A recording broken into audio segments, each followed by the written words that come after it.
નમસ્કાર શિક્ષક મિત્રો અને વિદ્યાર્થી મિત્રો. ધોરણ 5 વિષય હિન્દી એકમનું નામ છે સચ્ચા બાલક. વિદ્યાર્થી મિત્રો, આજે આપણે 5મા ધોરણના હિન્દી વિષયના આ સચ્ચા બાલક એકમ આ પાઠનું આદર્શ વાંચન કરશું અને પાઠની આદર્શ સમજ કેળવીશું. તો ચાલો શરૂ કરીએ પાઠ સચ્ચા બાલક. सच्चा बालक. इस जीवन प्रसंग में सच्चाई का महत्व बताया गया है. जीवन में चाहे कितनी भी मुश्किलें आए, पर जो मनुष्य अपने आदर्शों को नहीं छोड़ता है वही महान बनता है. एक समय की बात है, एक लंबा काफिला बगदाद की ओर जा रहा था. रास्ते में उस पर डाकू टूट पड़े और लूटमार करने लगे. उस काफिले में एक 9 वर्ष का बालक था. वह एक ओर चुपचाप खड़ा होकर इस लूटमार को देख रहा था. तो विद्यार्थी मित्रों, अहींया सच्चा बालक यानी कि साचो बाळक आ पाठना पेरेग्राफ में शुरुआत में आपने बताववामां आव्युं छे कि जीवन प्रसंग में सच्चाई का महत्व बताया गया है. माणसना जीवन में साचुं बोलवानुं शुं महत्व छे ते आपणे आ पाठ द्वारा समझवानुं छे. जीवन में चाहे कितनी भी मुश्किलें आए, पर जो मनुष्य अपने आदर्शों को नहीं छोड़ता वही महान बनता है. આપણે આવા ઘણા બધા પ્રસંગો છે મહાપુરુષોના જીવનમાં ભણી ગયા છીએ, જોઈ ગયા છીએ. પાઠમાં આપણને વાત કરવામાં આવી કે એક સમય की बात है, एक लंबा काफिला बगदाद की ओर जा रहा था. एक मोटो काफलो છે બગદાદ તરફ જઈ રહ્યો હતો. रास्ते में उस पर डाकू टूट पड़े और लूटमार करने लगे. उस काफिले में एक 9 वर्ष का बालक था. એટલે કે બરાબર તમારી જેવડો જ એક વિદ્યાર્થી છે તે પણ एक टोળાની અંદર એક કાફલામાં સામેલ હતો. वह एक और चुपचाप खड़ा होकर इस लूटमार को देख रहा था. તે ટોળાથી થોડો દૂર ઊભો રહી અને આ બધું દ્રશ્ય છે જોઈ રહ્યો હતો. एक डाकू की नज़र उस लड़के पर पड़ी. लड़के के पास आकर वह डाकू कड़क कर बोला, तेरे पास भी कुछ है?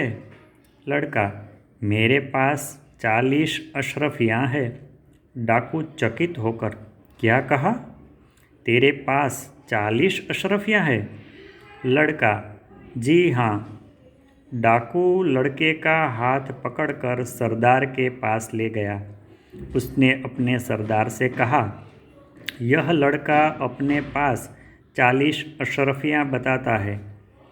सरदार लड़के से, तेरी अशरफियाँ कहाँ है?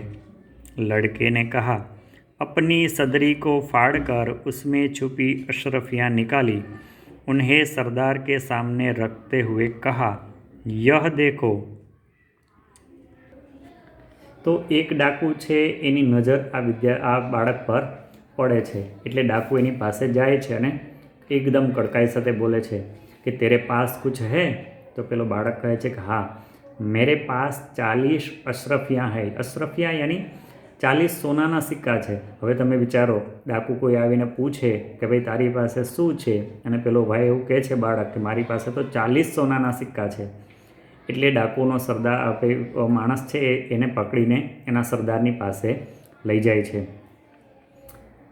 डाकू लड़के का हाथ पकड़कर सरदार के पास ले गया. उसने अपने सरदार से कहा, यह लड़का बताता है कि अपने पास 40 अशरफियाँ है. એણે કીધું કે ભાઈ આ બાળક એવું કહે છે કે મારી પાસે 40 સોનાના સિક્કા છે. તો ડાકુ,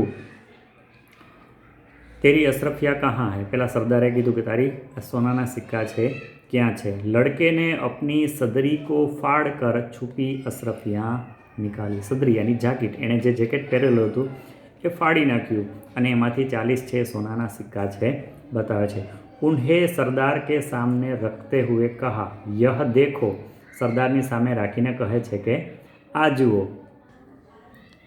सरदार आश्चर्य से, लड़के, अशरफियों को इस प्रकार से रखने का उपाय तुम्हें किसने बताया?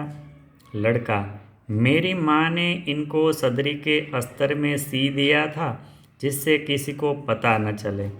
सरदार, तो तूने अशरफियों का पता हमें क्यों बता दिया? लड़का, मैं झूठ कैसे बोलता?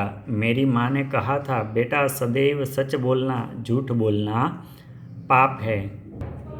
તો એ ડાકુઓનો સરદાર છે બાળકને પૂછે છે કે તે આ જાગીરમાં જે સોનાના સિક્કા રાખેલા છે આવું તને કોણે શીખવાડ્યું?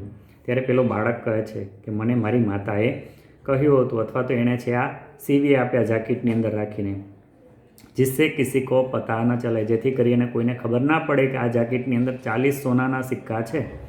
सरदार, तो तूने अशरफियों का पता हमें क्यों बता दिया? तारी पासे सोनाना सिक्का है ए बाबत है ते अमने शा माटे जणावी? लड़का, मैं झूठ कैसे बोलता? हूँ खोटું કેવી રીતે બોલી શકું? કારણ કે મારી માતાએ મને સાચું બોલતા શીખવ્યું છે। બેટા સદૈવ સચ બોલના, झूठ बोलना पाप है। મારી માતાએ તો મને એવું શીખવ્યું છે કે ખોટું બોલવું એ पाप છે। सरदार डाकुओं से, यह छोटा बच्चा अपनी माँ का इतना कहना मानता है कि ऐसे संकट में भी वह झूठ नहीं बोला। हम लोग बड़े होकर भी ईश्वर के बताए नेक रास्ते पर नहीं चलते और लूट मार करते हैं। सब डाकू, सरदार, बात तो ठीक है। सरदार डाकुओं से, इनका लूटा हुआ सामान इन्हें वापस कर दो। डाकुओं ने सब सामान वापस कर दिया और आगे कभी लूटमार न करने की प्रतिज्ञा की। सच बोलने वाले इस बालक का नाम अब्दुल कादिर था। बड़ा होकर यह बालक महान संत हुआ। उनकी समाधि बगदाद में है। वहाँ प्रत्येक वर्ष बड़ी संख्या में लोग दर्शन के लिए जाते हैं। सरदार डाकुओं से, એ હવે જે ડાકુઓનો સરદાર છે પેલા એમના બીજા ડાકુઓને કહે છે, यह छोटा बच्चा अपनी माँ का इतना कहना मानता है कि ऐसे संकट में भी उसने हमसे झूठ नहीं बोला। આટલી બધી મુશ્કેલી એના જીવન મરણનો પ્રશ્ન હોવા છતાં પણ તે આપણી સામે જૂઠું બોલ્યો નથી। ईश्वर के बताए, हम लोग बड़े होकर भी ईश्वर के बताए हुए नेक रास्ते पर नहीं चल रहे हैं और लूट मार करते हैं। सब डाकू, સરદાર, વાત તો ઠીક હે। ખરેખર તમારી વાત તો સાચી છે કે ઈશ્વરે આપણને જે ખુદાએ પરમાત્માએ ઈશ્વર અલ્લાહે જે આપણને રસ્તો બતાવ્યો છે નેકી કરવાનો, સત્ય પર ચાલવાનો, એની ઉપર આપણે ચાલતા નથી। જ્યારે આ બાળક નાનકડો હોવા છતાં પણ પોતાની માતાનું કહ્યું માને છે। સરદાર ડાકુઓ છે, હવે પેલો ડાકુઓનો સરદાર છે એ બધા બીજા ડાકુઓને આજ્ઞા કરે છે કે ઇનકા લૂંટા હુઆ સામાન ઇન્હે વાપસ કર દો। આમની પાસેથી જે કંઈ સામાન મેળવ્યો છે બધો જ એમને परत आपी दो। डाकुओं ने सब सामान वापस कर दिया और आगे कभी लूट न करने की प्रतिज्ञा ले ली। आज पछी क्यारे लूटमार करवी नहीं, आवी सरस मजानी प्रतिज्ञा ले लीधी छे। सच बोलने वाले इस बालक का नाम अब्दुल कादिर था। साचू बोलवावाळा आ बाळकनुं नाम अब्दुल कादिर हतुं। बड़ा होकर यह बालक महान संत हुआ। मोटो थई अने कारण के नानपणथी ज एनी अंदर सरस मजाना उमदा गुणो हता तो आगळ जता ए बाळक छे महान संत बने छे, जेनुं नाम हतुं अब्दुल कादिर। उनकी समाधि बगदाद में है। बगदादनी अंदर एमनी समाधि आजे पण हयात छे। वहाँ प्रत्येक वर्ष बड़ी संख्या में लोग दर्शन के लिए आते हैं। आजे पण घणी बधी मोटी संख्यामां एमना दर्शनने माटे बगदादमां लोको छे જાય છે। તો વિદ્યાર્થી મિત્રો, અહીં આપણે જોયું એક નાનકડો બાળક છે પોતાની માતાની આજ્ઞાનું પાલન કરે છે અને સાચું બોલે છે, જેથી કરી એ ડાકુઓના સરદાર છે અને ડાકુઓની પૂરી ટોળકી છે એનું જીવન પરિવર્તન કરી શકે છે। તો આપણે સમજી શકીએ છીએ કે જીવનમાં સત્ય બોલવાનું મહત્ત્વ કેટલું બધું છે।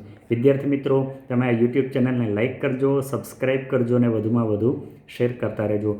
આ પાઠના આદર્શ સમજને આધારે છે તમારે સ્વાધ્યાયના છે પ્રશ્ન અને જવાબ છે તૈયાર કરવાના છે। વધુ વિડીયો માટે ફરીથી મળતા રહીશું। નમો નમઃ।